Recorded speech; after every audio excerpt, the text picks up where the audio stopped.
वो सब वर्ड वो सब वर्ड अग्रीमेंट होता है। Do you agree? सैम्पटी यानी किसी को मदद करना उसके शेयर लेके, फाइनेंस के कोर्ट में केस फाइल करने में मदद करना। मेंटेनेंस यानी कॉस्ट का पैसा लेना, शेयर नहीं लेना, जितना खर्चा हुआ है उतना लेना। दोनों वैलिड है, लेकिन क्या होना चाहिए, किसी को नुकसान, किसी को इंटेंट बैड नहीं होना चाहिए। ऑब्जर्वेशन में हमने बताया था उस चीज को। अब हम कहाँ पहुंचे हैं बताओ मैं आपको, यहाँ पे। ये वाला पार्ट पढ़िए सब लोग, ये वाला, agreement in respect of marriage.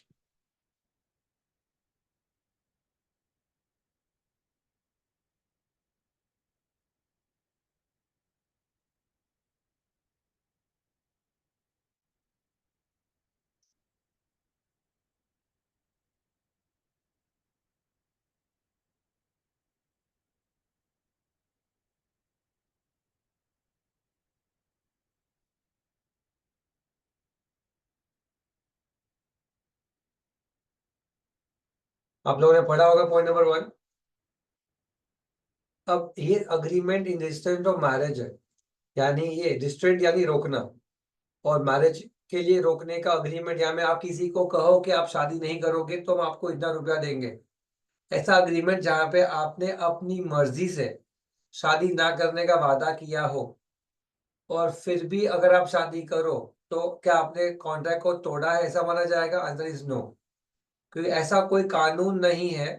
Law ने यहाँ पे स्पेसिफिकली रिप्लाई कर दिया है कि कोई भी अग्रीमेंट जहाँ पे आप किसी को शादी करने से रोकोगे, ऐसे अग्रीमेंट को कानूनी तौर पर वॉइड माना जाएगा, भले ही आपने फ्री कंसेंट लिया हो, भले ही आपने पैसे लिए हो, भले ही आपने अप्रूवल लिया हो। यानी कोई भी अग्रीमेंट, विश्वास, जो किसी को शादी करने से रोके, ऐसे अग्रीमेंट को हम क्या कहेंगे? वॉइड कहेंगे। ऐसे अग्रीमेंट को हम क्या कहेंगे? वॉइड कहेंगे। Can you confirm please, please fast?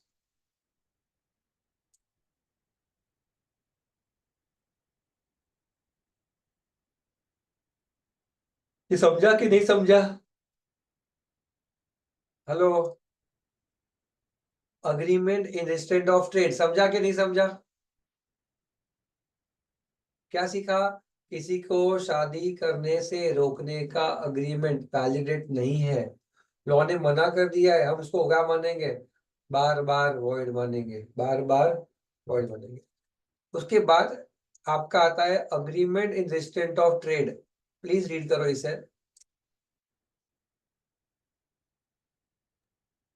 Sir वो ऊपर वाले पॉइंट में अदर देन माइनर का मतलब क्या? माइनर को रोक सकते हैं ना शादी करने से? माइनर को शादी करने से रोक सकते हैं क्योंकि वो माइनर है। हेलो? हाँ जी। हाँ।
किसी को बिजनेस करने से रोकना भी गलत है, किसी को धंधा करने से रोकना भी गलत है। इसी का मतलब होता है रिस्ट्रेंट ऑफ ट्रेड।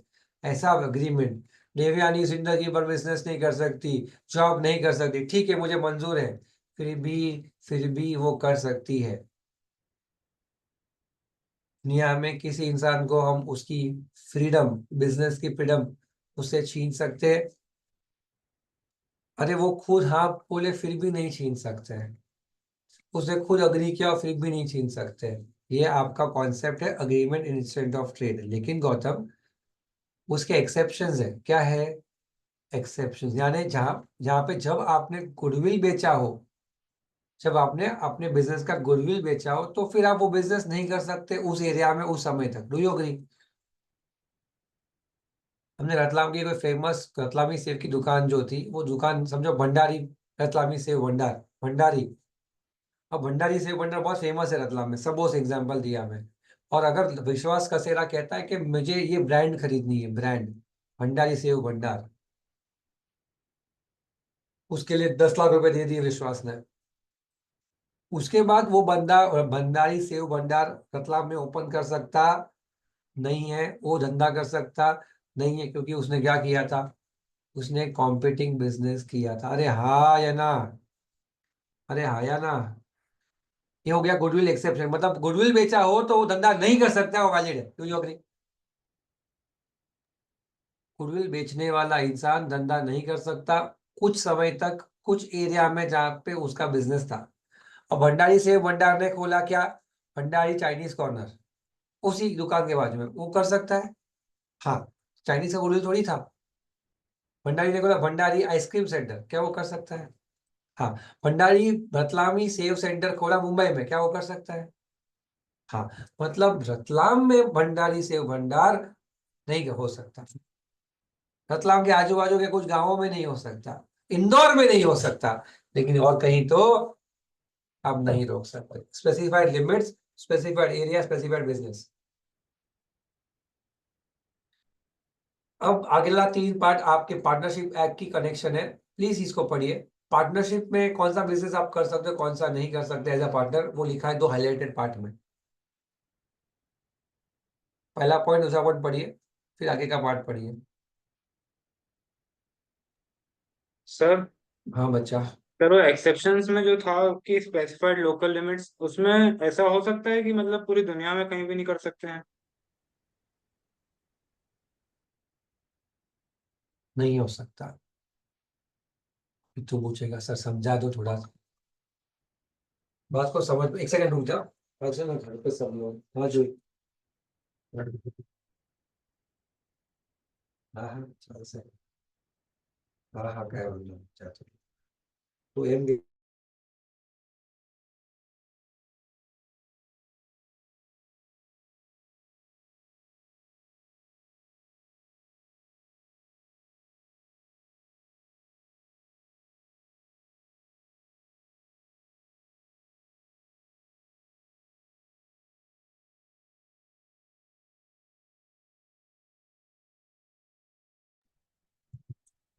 नहीं गौतम, गौतम गुडविल को समझ, क्या समझ? गुडविल शब्द को समझ। अगर मैकडोनल्ड करके कोई ब्रांड हो जो पूरी दुनिया में हो, अगर वो मैकडोनल्ड ब्रांड अपनी ब्रांड को बेचे, तो मैं क्या सोच सकता हूँ कि अब मैकडोनल्ड का ओनर मैकडोनल्ड का बिजनेस कहीं पे भी नहीं कर सकता। क्यों? उसकी ब्रांड पूरे दुनिया में। अब रतलाम में से वो भंडारी भंडार को सिर्फ कौन जानता है? रतलाम के लोग। तो गुडविल कहाँ की हुई? कहाँ की हुई? रतलाम की हुई। तो आप उसको वहां पे क्यों रोकोगे जहाँ की गुडविल ही नहीं है? हेलो। आपने जो 10 लाख रुपए दिए, वो किस चीज के दिए? आपने 10 लाख रुपए रतलाम के दिए। मैकडोनल्ड को, पिज्जा हट को, या कोई ऐसी ब्रांड जो पूरे वर्ल्ड में हो, रेबैन पूरे वर्ल्ड में है, लिवाइस पूरे वर्ल्ड में है, रिबॉक पूरे वर्ल्ड में है, ऐसी कोई ब्रांड को जो कहे तो क्या कर सकता है गौतम? पूरी दुनिया में नहीं कर सकता। बाकी नहीं, समझा? डिपेंड्स अपॉन तेरा ब्रांड कितना बड़ा है, डिपेंड्स अपॉन दैट। समझा? लेकिन आप ये बोलो ना, एक बार तू ये बोल सकता है कि पूरे दुनिया में नहीं होगा, तो क्यों नहीं होगा? क्योंकि वो पूरी दुनिया में था। लेकिन तू ये नहीं बोल सकता कि मैकडोनल्ड का ओनर कोई भी बिजनेस नहीं कर सकता। मैकडोनल्ड का बिजनेस कौन सा बिजनेस नहीं कर सकता? मैकडोनल्ड फूड बिजनेस नहीं कर सकता। कल उसे गाड़ी बेचनी है, कल उसे एआई का बिजनेस करना है, कल उसे मोबाइल फोन्स बेचने हैं, कुछ और बिजनेस करना है, क्या वो कर सकता है या नहीं?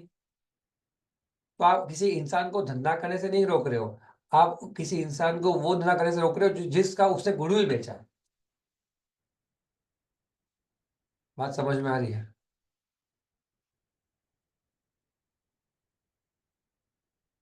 वी पढ़ो भाई, हाईलाइटेड पार्ट।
अरे यार, दिमाग खराब कर ले।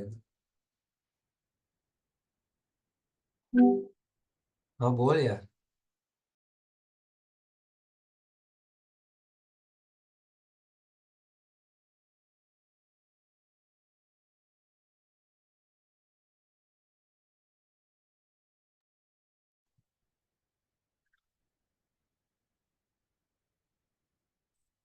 क्या आप लोगों ने ये बात पढ़ा हुआ है?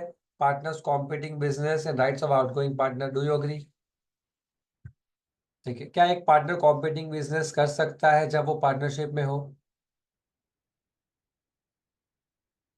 मेरी बात को ध्यान से सुन, क्या वो कर सकता है? हाँ। बात को समझो, तुम लोग घूम जाओगे। ऐसा लिखा है पार्टनरशिप एक्ट में कि किसी पार्टनर को अगर कॉम्पिटिंग बिजनेस करना है जब वो पार्टनरशिप में है, तो वो कर सकता है with the consent of all partners. और यहाँ पे ये लिखा गया है परिधि कि may be restrain from doing business, यानी अगर पार्टनर्स को पसंद नहीं है तो वो उसको रोक सकते हैं। और रोकना यहाँ पे वैलिड है। इसीलिए एक्सेप्शन में है कि यहाँ पे आप बिजनेस करने से रोक सकते हो अगर आप चाहते हो तो। और अगर आप चाहते हो कि वो करे कंटिन्यू, तो आपको क्या करना पड़ेगा? तो आपको सभी की कंसेंट देनी पड़ेगी। अरे बात समझा क्या? तो आपको इसलिए मैं कह रहा हूं, ध्यान से पढ़ो। मे बी रिस्ट्रेंड है, क्या है ये? May be restrained. Second part. Second part में क्या लिखा है गौतम, बता। आउटगोइंग पार्टनर के लिए क्या लिखा था? सर अगर वो पार्टनर्स एग्री करते हैं, बाकी के जो बचे हुए हैं वो अगर एग्री करते तो कर सकते हैं। आउटगोइंग पार्टनर आगे जाके आप ऐसा भी लिख सकते हो कि आउटगोइंग पार्टनर जो हमारा है, वो पार्टनरशिप से निकलने के बाद भी बिजनेस नहीं करेगा। ऐसा लिखा गया है, तो आप उसको रोक रहे हो बिजनेस करने से। और बिजनेस का रोकना मतलब क्या? वो फर्म का नाम यूज नहीं कर सकता। वो फर्म के नाम पे ऐसा नहीं कह सकता कि वो फर्म से जुड़ा था एज पार्टनर। और तीसरा, वो फर्म के कस्टमर्स को एंटरटेन नहीं कर सकता। समझा मैं क्या बोला? आइए देखते हैं।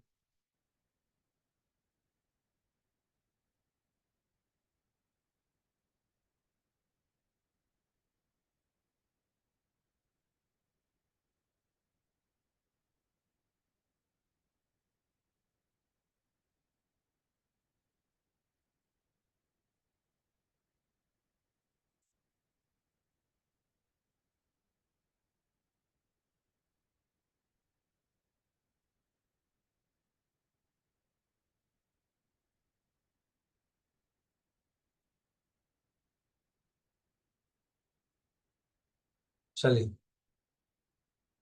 अब जुडिशियली एक, दो, तीन और ये वाला, ये हमारा पार्ट बचता है। मैं चाहता हूँ ये वाला पार्ट मैं आपको लिखा दूं, क्योंकि इसमें थोड़ा सा आपका कॉम्प्लेक्सिटी नहीं तो बढ़ेगा। जरा ध्यान देना, लिखो वहां पे।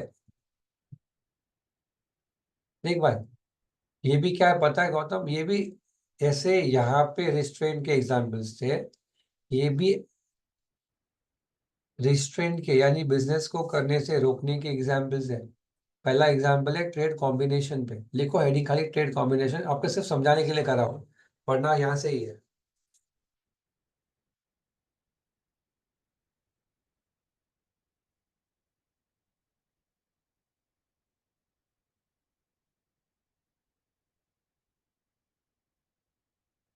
लिखा आप लोगों ने हेडिंग?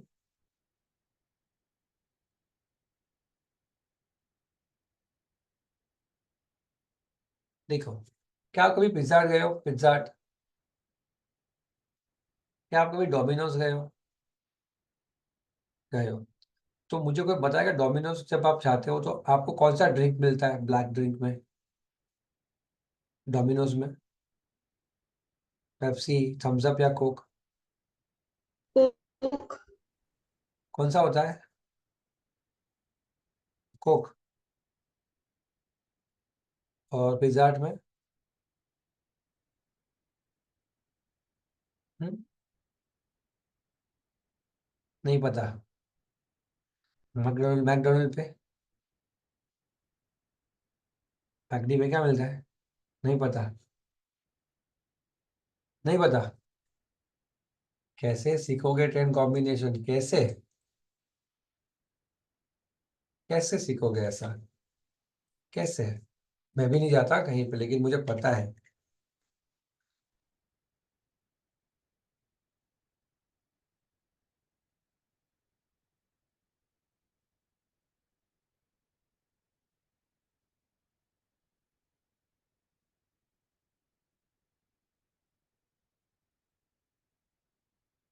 पिज्जा हट क्या ड्रिंक सर्व करता है? पेप्सी क्या? पेप्सी बराबर। अभी वर्सेस डोमी।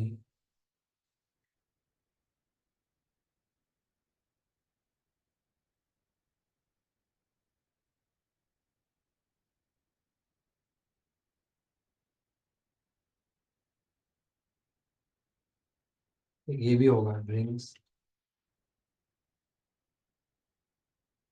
मुझे दिखाना चाह रहा हूँ जस्ट।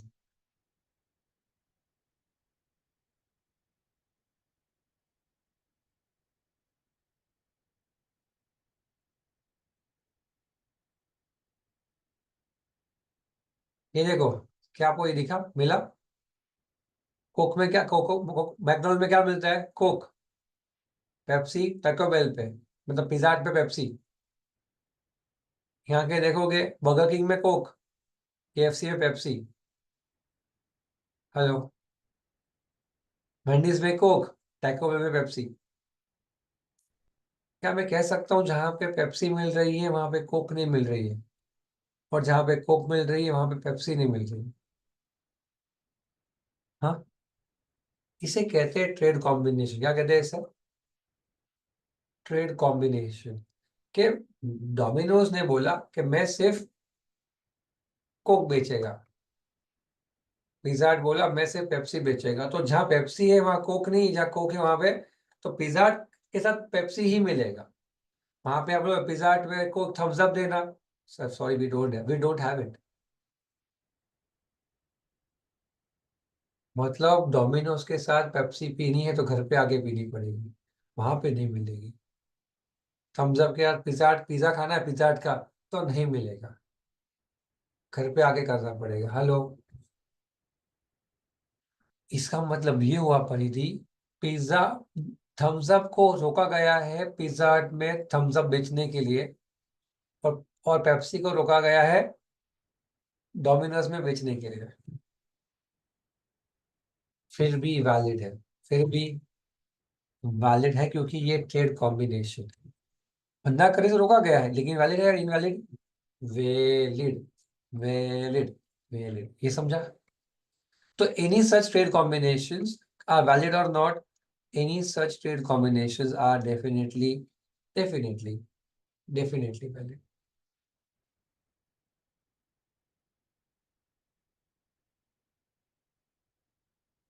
एक और पार्ट यहाँ पे मैं बताऊंगा।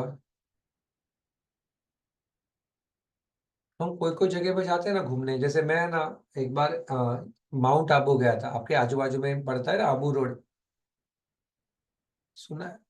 राजस्थान के कॉर्नर पे, आपसे नजदीक होना चाहिए आबू रोड। तो वहां पे ना एक मार्केट था, ये कोई तो मार्केट था वहां पे, कुछ वो टिबेटियन काइंड ऑफ नेपाली लोग का market, jackets and T shirts. 50 छोटे छोटे दुकानें थी, छोटी छोटी दुकानें 50। तो हर जगह पे गौतम जैकेट्स थे, टी शर्ट्स थे, लेकिन गौतम हर जगह का टी शर्ट का भाव सेम। मतलब अगर टी शर्ट पहना है परिधि ने 400 रुपया, 500 रुपया, 600 रुपया, तो तू 5 दुकान घूमे तुझे वही भाव मिलेगा। मतलब कुछ भी कर ले वो भाव कम नहीं करेंगे। तो उन्होंने एक बिजनेस का एक ग्रुप बना लिया कि हम सब साथ मिलके माल बेचेंगे, लेकिन कोई भी पैसा कम नहीं करेगा, कुछ भी हो जाए। That is basically also combination, जहाँ पे प्राइस सेटअप करने की कोशिश कर रहे हो आप लोग, ये सब वैलिड है या नहीं है? किसी को भी कम दाम में बेचने का अलाउड ही नहीं, अलाउड ही नहीं, नॉट अलाउड। अब आता है सेकेंड पार्ट, ये वाला पार्ट को पढ़िए, negative stimulation in service agreement, और उसके साथ साथ ये वाला एग्जाम्पल पढ़िए, दोनों एग्जाम्पल पढ़िए, हेडिंग और ये इंपॉर्टेंट को मार्क, इंपॉर्टेंट मार्क कर दो।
पढ़ा पढ़ा के पढ़ रहे हो?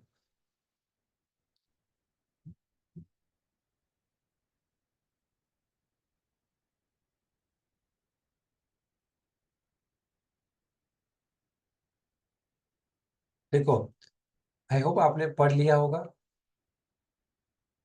पढ़ लिया सबने? सुन लो बच्चों, ये अगर पढ़ा पढ़ा के दिखाओ वापस, पढ़ा। नेगेटिव स्टिपुलेशन हमने सुना हुआ है इंजंक्शन के वक्त।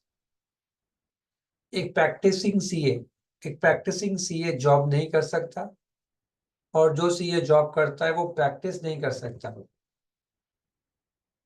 यानी आपने आपके बंदे को जॉब करने से रोका, जो प्रैक्टिस करता है। ये हो गया वापस रिस्ट्रेंट ऑफ बिजनेस। लेकिन क्या ये अलाउड है या नहीं है? अलाउड है, क्योंकि वैलिड है। किसी इंसान जो प्रैक्टिस करेगा वो जॉब नहीं है, इसको कहते हैं नेगेटिव स्टिपुलेशन। और नेगेटिव स्टिपुलेशन जहाँ पे आप किसी को प्रैक्टिस करते वक्त जॉब करने से रोको, वैसा वैसा रोकना अलाउड है, वैसा रिस्ट्रेंट अलाउड है, वैसा रिस्ट्रेंट फेवरेबल है। लेकिन ऐसा कहे आपको कभी कि एक बार आपने प्रैक्टिस शुरू कर दी, आप कभी भी जॉब नहीं कर सकते, ऐसा नहीं अलाउड है। आप कभी भी प्रैक्टिस बंद करके वापस क्या शुरू कर सकते हो? जॉब शुरू कर सकते हो। नंबर टू, आप इंटर्नशिप कर रहे हो कहीं पे डॉक्टर की, यहाँ पे जो एग्जाम मैंने यूज किया है, आपको बोला गया 3 साल तक आप कहीं और नहीं जा सकते, तो वो अलाउड है। क्या आपको ये बोला जाएगा आप जिंदगी भर कहीं नहीं जा सकते, वो अलाउड नहीं? इसको कहते हैं नेगेटिव स्टिपुलेशंस आर वैलिड अगर वो रीजनेबल है। तो कैसे है? तो रीजनेबल, रीजनेबल यानी एक समय सीमा हो, एक रिस्ट्रिक्शन की एक सीमा हो, लाइफ टाइम रिस्ट्रिक्शन नहीं होना चाहिए। आपको समझ में आया? तो वो वैलिड है। हेलो। लास्ट पार्ट स्टोरी का, लास्ट पार्ट स्टोरी का,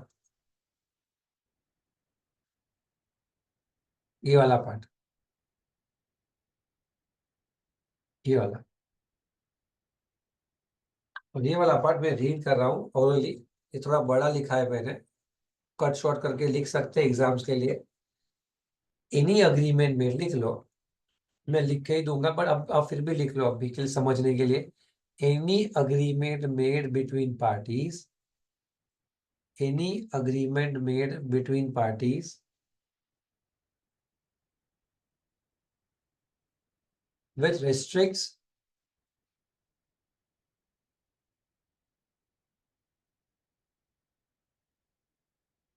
to take leave, which restricts the right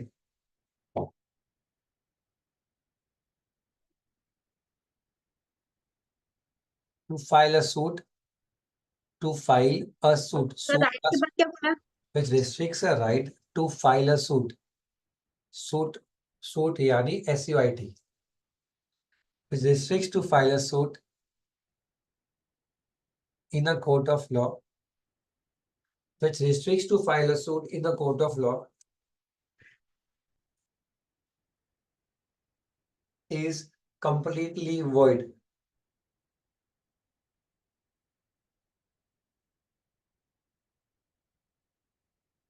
It means that,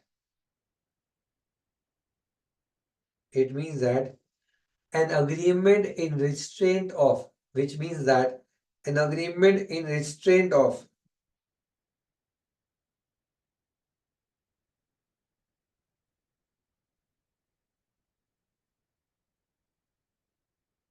legal proceedings, agreement in restraint of legal proceedings is void.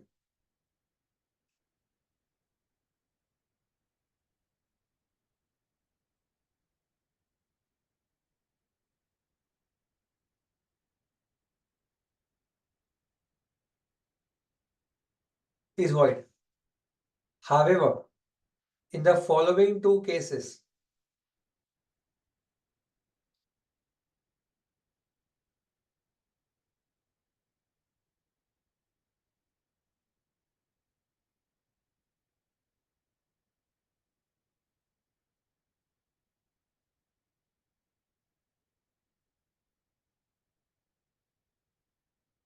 in the following two cases, it will be valid.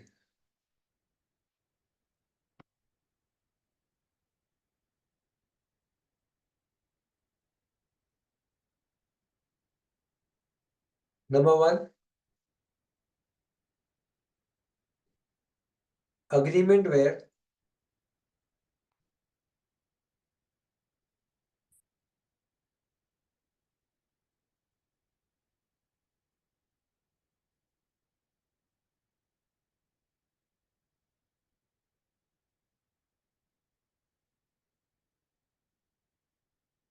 dispute is referred to arbitration.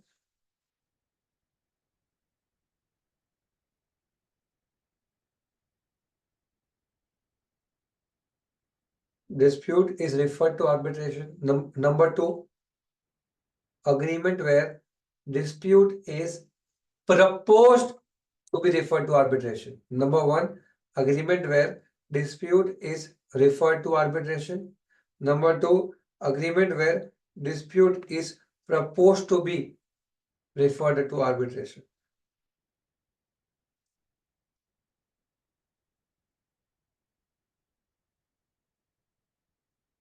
वापस repeat कर दीजिए।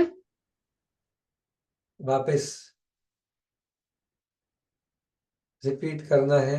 Agreement was, मैं भूल जाता हूँ, तशफ से डर जाता हूँ मैं, मुझे लगता है वहां से मुझे मारेगी online. Exception number 1, agreement is, क्या लिखा है मैंने, बोल दो देविया। सर बैड था। Agreement where dispute is referred to arbitration और सेकंड Dispute है is referred to arbitration. Number हाँ। 2, agreement where dispute is proposed to be हाँ, referred to arbitration. Full हाँ। stop. अभी मैं सिखा दूं, ये एक बार रीड कर लो पहले, फिर सिखाता हूँ।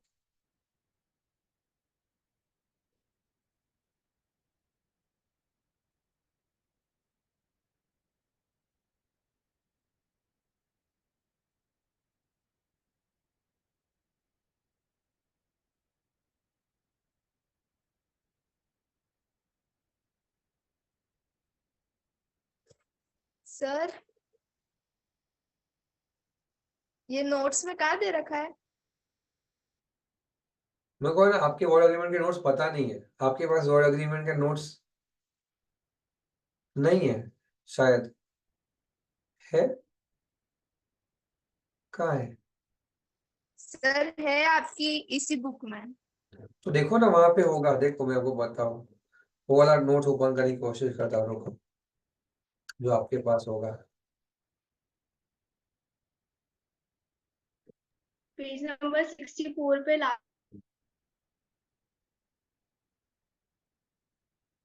मिल गया ना आपको?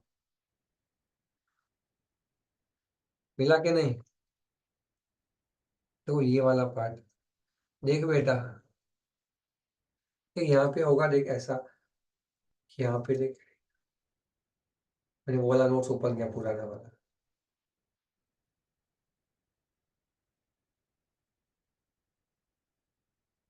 मिला? अभी सुनोगे? किसी के ऊपर, श्रेय मोदी ने किसी के ऊपर पत्थर पत्थर फेंका, इंसान मर गया, उसके फैमिली को श्रेय मोदी ने कहा कि आप प्लीज केस मत कीजिए, गलती हो गई, 10 लाख रुपए दे देता हूँ, सॉरी बोल दिया, माफ कर दो। ये तो हैंग हो गया इंसान ही। अगर आपको कोई ऐसा बोल दे कि प्लीज मुझ पे केस मत करना, ये लो पैसे, वो अग्री हो जाए, तो क्या उसका केस करने का हक चला जाएगा? आपने अग्रीमेंट किया कि मुझ पे केस मत करना, मैं आपको ये दे दूंगा वो दे दूंगा। चोर ने, आपने चोर को पकड़ा, चोर ने कहा मैं आपकी सब चीज वापस कर देता हूँ, प्लीज मुझे केस मत कीजिए।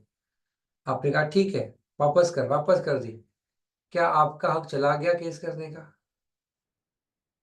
लॉ कहता है कोई भी कारण से किसी ने भी किसी के साथ अग्रीमेंट करा for not filing suit in the court of law, फिर भी वो राइट चला जाएगा नहीं, वो कंटिन्यूड रहेगा। क्या रहेगा? कंटिन्यूड। लेकिन गौतम वो राइट कब जाएगा पता है? जब तुम लोगों ने पार्टनरशिप एक्ट में आर्बिट्रेशन पढ़ा, पार्टनरशिप एक्ट में कंटेंट ऑफ पार्टनरशिप में पढ़ा होगा आर्बिट्रेशन वर्ड, यस और नो? भूल जाते हो तुम लोग। अदिति बता, व्हाट इज आर्बिट्रेशन? रक्षिता मेरा तो जी? याद नहीं आ रहा है। आएगा, याद आएगा। गौतम बता, आर्बिट्रेशन, पार्टनरशिप एक्ट आर्बिट्रेशन।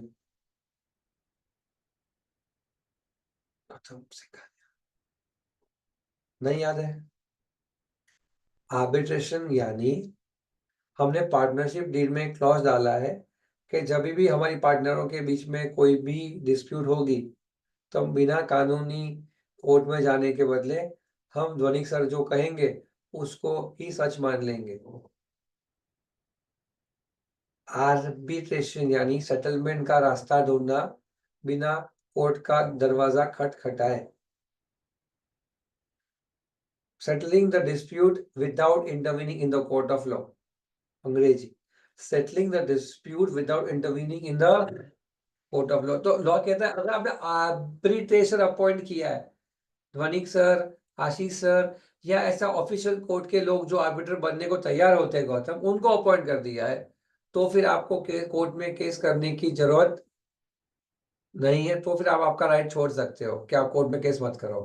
बाकी तो आपका राइट आपके पास हमेशा रहेगा। समझाना समझाना। अभी इसको पढ़ो, मैंने जो लिखा है उसको पढ़ लो।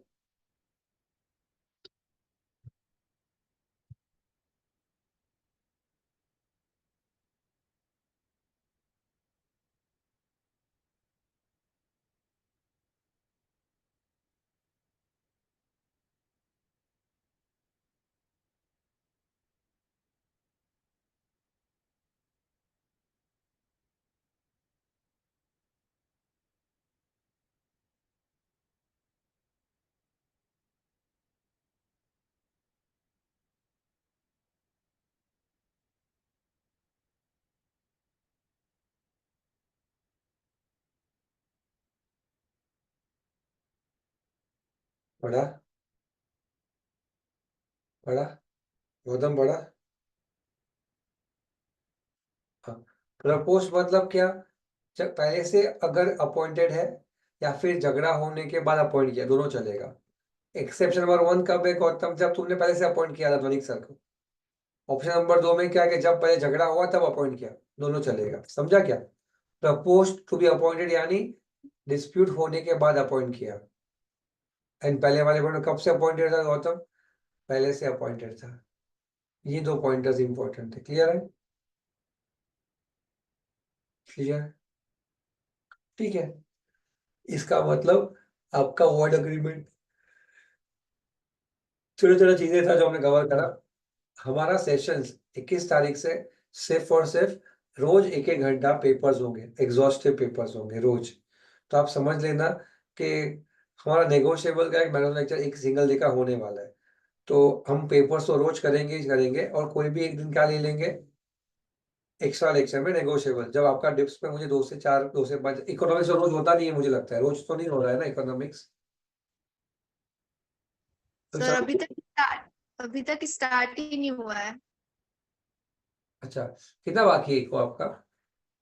सर बचा है अभी तो। है बचा है। कौन सा, मैक्रो हो गया कि माइक्रो हो गया? दोनों बचे हुए हैं। Macro macro. आप तो जनवरी वाले, आपको क्या करना है? दिसंबर जून वाले में, जून क्या सितंबर वाले में कोई है? सर हमारा तो कंप्लीट हो गया है। आप लोगों का हो गया है? सर ऑलमोस्ट हो गया है। तुमने पहले ही पढ़ लिया है तुम लोगों ने पहले से? Yes sir. तो फिर क्या टेंशन है? लक्षित आ जाएगी, सो जाओ घर पर जाके। ठीक है, आज ये वीडियो देख के रखना। कल हम लोग इसको सॉल्व करेंगे विद एजेंसी चैप्टर। थोड़ा सा घूम फिर लेना, आपको जो रक्षाबंधन के लिए जरूरी है, लेकिन 2 घंटा निकाल के पढ़ भी लेना। और पेपर चेकिंग के पार्ट पे किसी का पेपर अभी तक सॉल्व नहीं हुआ है कोई भी रीजन से, तो आज 12 बजे तक जो पेपर भेजेगा वो मैं काउंट कर लूंगा आज 12 बजे तक। ठीक है? सारू है। जय श्री राम, जय जगन्नाथ, जय श्री राम। कल आप कितनी बजे लोगे? फिक्स 3 बजे। 3 बजे, 3 बजे या 7 बजे बोलो। ऑप्शन आप लोग को देता हूँ, 3 या 7, कौन सा करूँ बोलो? सर 3। सर 3। ठीक है, 3 बजे।